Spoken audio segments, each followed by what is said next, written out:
ایک نوجوان افریقہ کے ملک یوگنڈا میں پیدا ہوتا ہے، امریکہ کی گلیوں میں جوان ہوتا ہے اور پھر نیو یارک کے ایوانوں میں کھڑا ہو کر ظلم کے خلاف آواز بلند کرتا ہے۔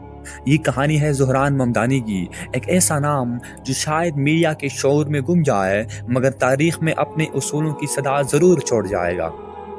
زہران، جو اس وقت نیو یارک اسٹیٹ اسمبلی کا کارکن ہے، اب نیو یارک کے میئر کا امیدوار ہے، لیکن وہ دوسروں کی طرح نہیں۔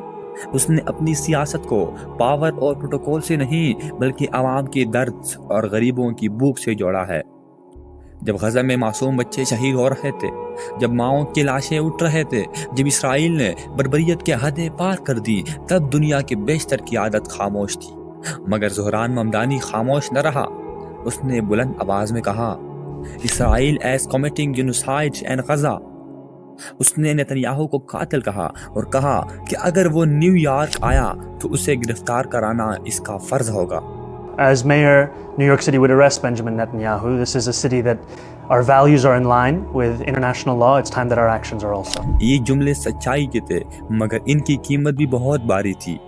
اسی آواز پر ڈونلڈ ٹرمپ نے اس پر حملہ کیا، اسے کمیونسٹ، دیوانہ اور نیو یارک کے لیے خطرہ کہا۔ ٹرمپ نے یہاں تک کہا کہ اگر زہران جیت گیا تو وہ وفاقی حکومت کے ذریعے نیو یارک پر قبضہ کر لے گا۔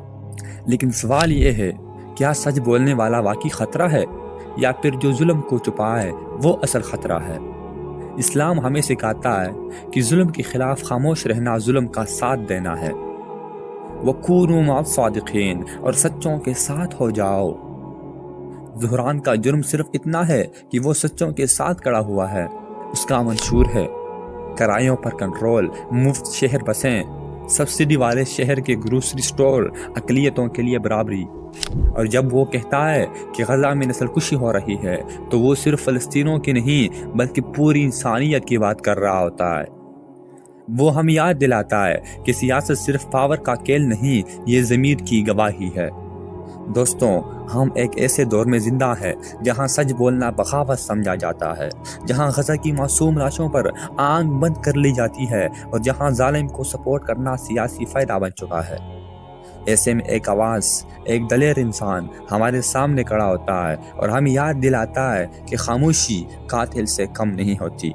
زہران ممدانی آج ایک امید کا نام ہے، نہ صرف نیو یارک کے لیے بلکہ دنیا بھر کے مظلوموں کے لیے۔ آئیں ہم اس آواز کو پہچانیں، ہم سچ کو سنیں اور ہم ظلم کے خلاف کسی بھی سرزمین پر حق کے ساتھ کھڑے ہوں۔ اللہ ہمیں سچوں کا ساتھ دینے کی توفیق دے، آمین۔